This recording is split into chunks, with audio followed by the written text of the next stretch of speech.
اعظم house پہنچتے ہی Nawaz Sharif secretary defence general Iftikhar Ali Khan, principal secretary Saeed Mehdi اور chief security officer P M house پر اٹھ کر اپنے دفتر کے لیے ساتھ والے کمرے میں آ گئے۔ انہوں نے کمرے کا دروازہ سے بند کر لیا اور سب سے کہا، آپ سب کو قرآن پر حلف دینا ہوگا کہ اس کمرے میں جو بات ہوگی وہ اسی کمرے تک رہے گی جب تک کہ ٹی وی پر اناؤنسمنٹ نہ ہو جائے، یہاں تک کہ تم سب اپنی بیویوں سے بھی بات نہیں کرو گے۔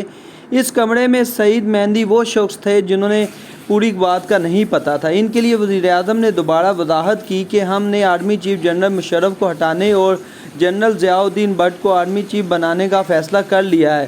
سعید مہندی کے یہ کے لیے ایک بم شکل تھا۔ انہوں نے پوچھا، کب جواب ملا، وہ ابھی اور اسی وقت جس وقت یہ بات ہو رہی تھی چودھری نثار علی خان اور شہباز شریف بھی وزیر اعظم ہاؤس موجود تھے۔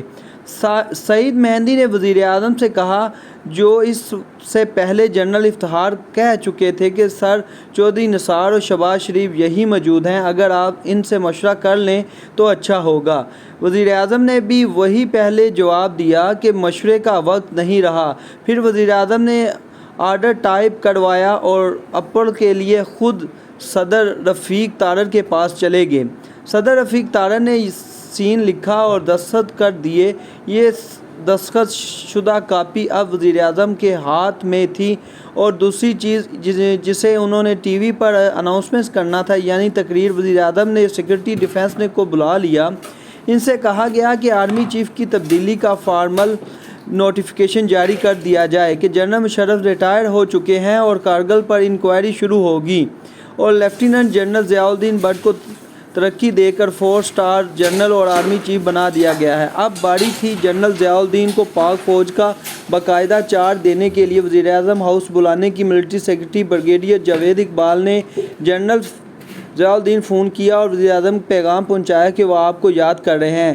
اس سے چند دن پہلے پنجاب میں دہشت گردی کے 3 بڑے واقعات ہوئے تھے جن پر جنرل ضیاء نے اسی دن شہباز شریف سے وزیر اعظم ہاؤس میں سے ایک اہم میٹنگ کی تھی۔ اس میٹنگ کے لیے وہ پہلے سے وزیر اعظم ہاؤس کے لیے تیار ہو تھے، لیکن نواز شریف کا پیغام ملتے ہی وہ 6 بجے سے پہلے وزیر اعظم ہاؤس پہنچ گئے۔ ان کے ساتھ لمبے چوڑے قد کا کوئی 80-90 ایس ایس جی کمانڈر تھے جن کے ہاتھ میں اوزی مشین گنز تھیں۔ یہ کمانڈر وہ تھے جنہیں افغانستان میں اسامہ بن لادن کو پکڑنے کے لیے ٹریننگ دی گئی تھی۔ اپنے military secretary brigadier Javed Iqbal سے پنج لگانے کی تقریب کا کہا۔ مختصر سی تقریب مکمل ہوئی۔ آئینی اور قانونی طور پر پاک فوج کے اعلیٰ کمان کی تبدیلی ہوئی۔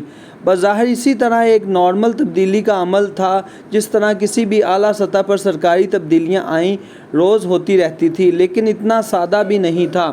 وہ اس لیے کہ جنرل مشرف اور ان کے ساتھی جرنیل اس موقع صورتحال کی پوری تیاری کر چکے تھے۔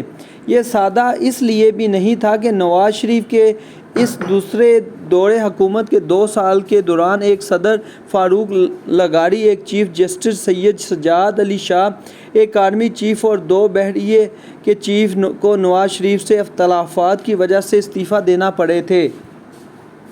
یعنی 5 اعلیٰ ترین عہدے داران اب چھٹے عہدے دار کو ایسے وقت میں جبری ریٹائر کر رہے تھے جب سڑکوں پر اپوزیشن پورے جوش و خروش کے ساتھ گو نواز گو کے نعرے ساتھ موجود تھی۔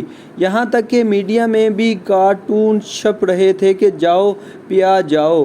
تو ایسے میں صدر کے دستخط ہو گئے تھے اور نئے آرمی چیف کی تعینات ہو گئے، لیکن اب نئے آرمی چیف سے جنرل ضیاء الدین بٹ نے باقاعدہ ایک پاک آرمی کنٹرول بھی حاصل کیا تھا جس کے لیے جی ایچ کیو میں ایک روایتی تقریب ہوتی۔ اس سے پہلے جی ایچ کیو کو ملٹری سیکرٹری تیاری کا بھی کہنا ہوتا۔ اس کے علاوہ نئے چیف سے سب سے پہلے پوسٹس بھی کرنا تھی۔ چنانچہ جنرل ضیاء الدین نے وزیر اعظم ہاؤس میں ہی ٹیلی فون سیٹ سنبھال لیا۔ ملٹری سیکرٹری جنرل مسعود کو فون کیا، اپنی اپائنٹمنٹ کے بارے میں اطلاع دی اور فوری طور پر پوسٹنگ آرڈر جاری کرنے کا کہا۔ پہلا آرڈر وہی 111 بریگیڈیئر کوٹن کور کے کمانڈر جنرل محمود کو تبدیل کرنے کا تھا۔ ان کی جگہ جنرل سلیم حیدر کو اپوائنٹ کرنے کا کہا گیا۔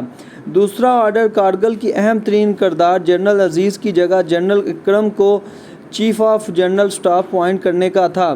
جی ایچ کیو کے ملٹری سیکرٹری نے نئے آرمی چیف کو موسٹ ویلکم کہا اور فون بند ہو گیا۔ اب جنرل ضیاء الدین بٹ نے جنرل محمود اور جنرل عزیز کو فون ملائے لیکن بات نہ ہو سکی، لیکن اس پیغام کو چھوڑ دیا گیا۔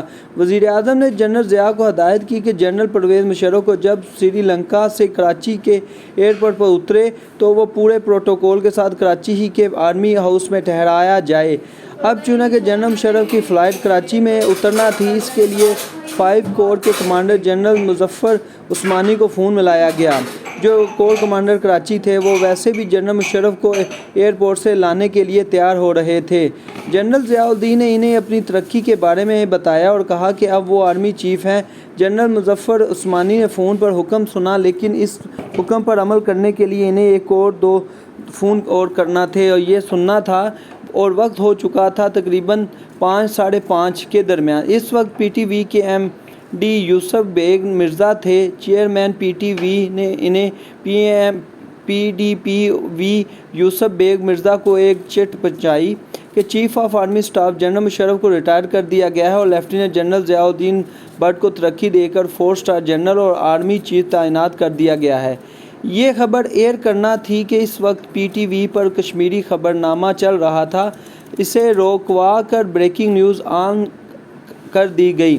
یہ سنسنی خیز خبر پورے ملک نے سنی، لیکن براہ راست ان 3 لوگوں نے نہیں سنی جنہیں جنرل مشرف یہ حکم دیا تھا کہ ایسی خبر نظر رکھنا۔ 3 جنرل تھے، جنرل عزیز خان، جنرل محمود اور جنرل شاہد عزیز۔ لیفٹیننٹ جنرل شاہد عزیز جو اس وقت ڈائریکٹر جنرل ملٹری آپریشن یعنی ڈی جی ایم او تھے اور اپنے نئے گھر میں سامان بکھیرے بیٹھے تھے، انہیں اپنے دفتر سے فون آیا، سر آپ نے ٹی وی پر دیکھیں تو صحیح کیا ہو گیا؟ جنرل مشرف کو ہٹا دیا گیا۔ جنرل شاہد عزیز نے یہ سنا تو جو پہلا کام انہوں نے کیا وہ لیپ ٹاپ چھپانے کا تھا۔ انہوں نے اپنی بیوی سے کہا کہ ان لیپ ٹاپ بھائی کے گھر پہنچ دیا جائے، کیونکہ اس میں وزیر اعظم کا تختہ الٹنے کی پوری پلاننگ محفوظ تھی۔